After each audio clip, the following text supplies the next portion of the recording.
But I got it because it's a shop front, and I thought I could change it to be kind of a witchy shop front, and it has these like cool windows on top. So I actually quite like the brick colour. I don't know if I'm going to keep that or if I'm going to change it, but the entire shop front is going to get a paint job, and maybe the roof as well, because I don't really like that orange colour. And you can see like all this stuff really does need scrubbing off.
And this is the finished jar with the lid on. This has been separate for quite a long time because I finished the lid ages ago because it was quite a simple paint job, and obviously this bottom part took so long. But here is the finished storage jar, and I'm just gonna show off the different sides. So here on the back we have the hanging basket, the bicycle, which took forever because I had to keep going back and neatening it up, and it still doesn't look incredibly neat, but I did my best. I painted a pumpkin on just to give it some spookiness and added a bat sticker. These were from a dollhouse manufacturer place on eBay. I bought like a couple of little bats from there. It was like £2 I think for a sheet of them, but they're vinyl and I think they'll stand up to quite a lot.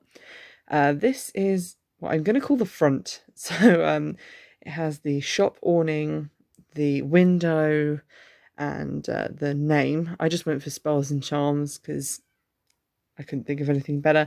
These little green witches are confettis that came in the Occult box this month. So I just glued those on with a bit of Mod Podge and then did lacquer spray over the top. So they're not going anywhere. The windows I struggled with because I didn't know what colour to paint them, because normally they'd be black, but I wanted black frames. So I went for a kind of bluish grey, and then I did a little light brush of silver paint over the top, which I think helps them make look a little bit more like windows. And I used my gold Posca pen for quite a lot of the details. The front, I had to try and paint objects on that matched with the shapes already moulded in. So I've got this chalice here and then some bottles, and then on this side we've got a sail basket with a crystal ball and a red candle in. This side is quite plain. It just has this street light, which I did in silver with copper light, and the window boxes, and this little spider web that I added with a Posca pen, which I just thought made it look creepy, and obviously another bat. And this is the other side. I probably think this is my favourite part of the whole thing, really, because I love the tarot sign and the little cards underneath, and I love this pentacle in the display. And this, like, this is meant to be a basket of candles, which I don't know if that came across.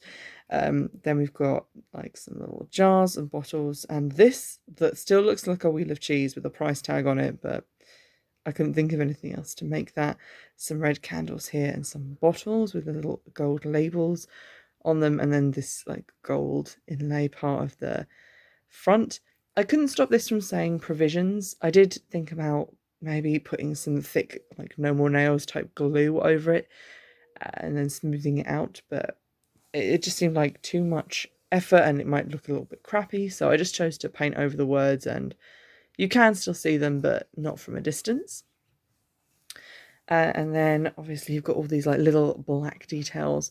These took so long, and I really started to regret painting the whole thing white because it took so much cleaning up and neatening up and effort and constantly redoing things. I ended up freehanding the window frames because my Posca pen had dried up and I was waiting for a new black one, but then it didn't come for 2 weeks. So I just painted them with a paintbrush. That took forever.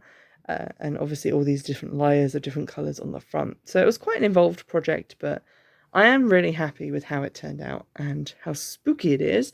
And I'm going to store all my wax melts in it. So that'll put the jar to good use. And I'm hoping to come up with something else, like another jar like this. I'm going to go back to that charity shop, see if they have any more, and then maybe make a little set.